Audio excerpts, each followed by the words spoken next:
Hello everyone! Today I have a special treat for you. Now, in the past I talked about the ZvP macro trifecta. We talked about Ling Baneling into Hive, popularized by Dark. We talked about Ling Hydra Lurker, used by many Zergs efficiently, such as Nurtium. We talked about Ling Hydra Baneling, which excuse me, at least I first saw in Korea by Solar. I believe it was against Stats in SSL. Now, today I want to show you my own take on the ZvP matchup.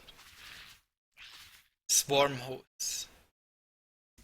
Now, you might ask, well, what is a dead unit doing in the ZvP matchup? Well, I'm going to show it to you.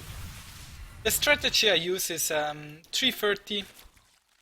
I take double gas, I go for fast 3 hedges, and I drone up heavily.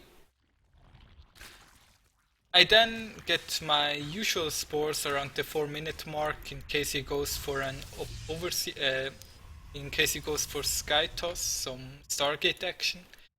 I saw that he has a third base, so I'm feeling pretty well. He does some harassment with his Phoenix, but not too much. I'm going for the +1/+1 melee upgrade, I'm getting the lingspeed. And then, only after starting those upgrades and my lingspeed, I'm getting my lair. Now, I'm going to slow it down a little bit.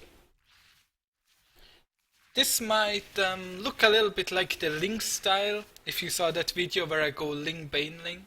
However, this time I'm not going for drops, but standard macro.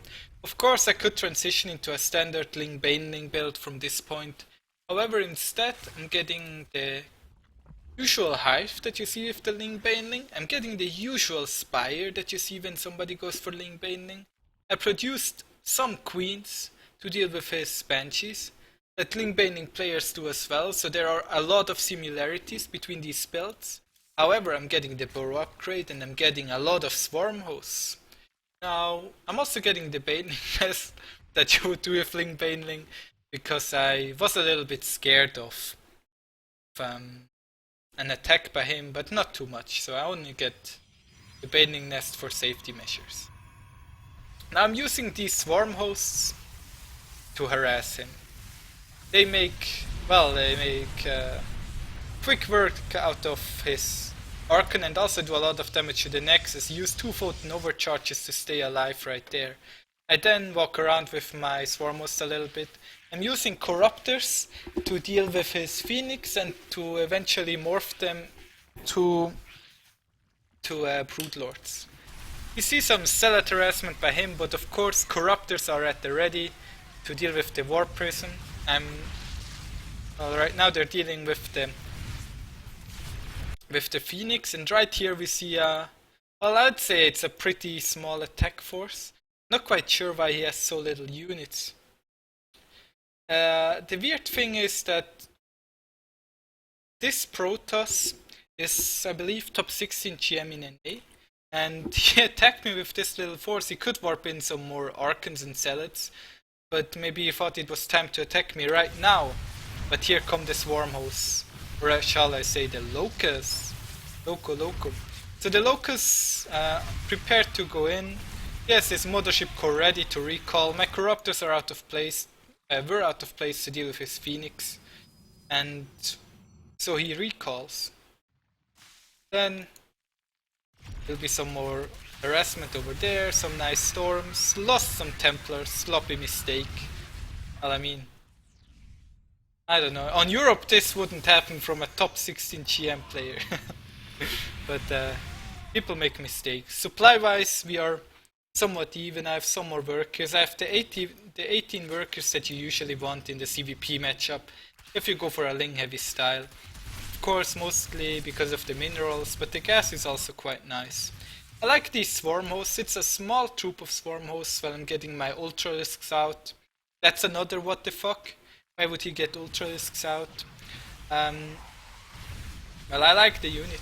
That's all. I think ultralisks together with Swarmhosts, as you see here, the Locusts do so much damage to his Archons. He might not build too many zealots because he knows that they're not really effective against banelings, and he saw that they have a baneling nest, so that's one possible explanation. I have a lot of corruptors at the ready right now. Supply-wise, I'm getting way ahead of him.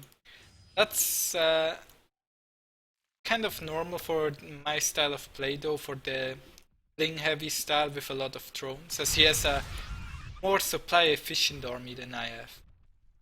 It would be hard for me to A-move over that army even though my army is this big. However, we are now going to see the Swarmhosts in action yet again. To speed this up a little bit, getting my 5th base of course, and my Swarmhosts are ready again to shoot. Swarmhosts go in, scout that his army is still there. Broodlords are ready, let the A-move commence. So the Broodlords of course go in, this immediately prompts him to attack the Broodlords, the Locusts go in to do damage, and the Ultralisk Ling army is ready to surround and take care of all his immortals as well. And somehow the Swarmhosts won. Over here we have more harassment by him, but I of course easily take care of these units as well, and get ready to A-move over into his base. My Swarmers get in position over here again. Take care of his cannons, they die very easily. Yes, a Locust has the same amount of DPS that the Hydralisk does, in case you didn't know. But they're very efficient in that regard. And he leaves with no GG.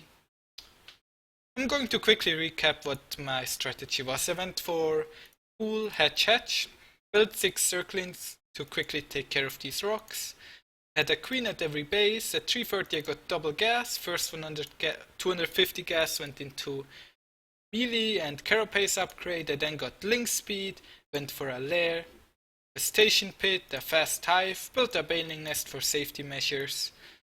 Went eventually into ling, corrupted Swarmhosts, harassed him with Swarmhosts over here, crushed him with Swarmhosts over here, and eventually won the last fight with ling, Ultralisk, Swarmhost, Corruptor, Broodlord in the middle of the map.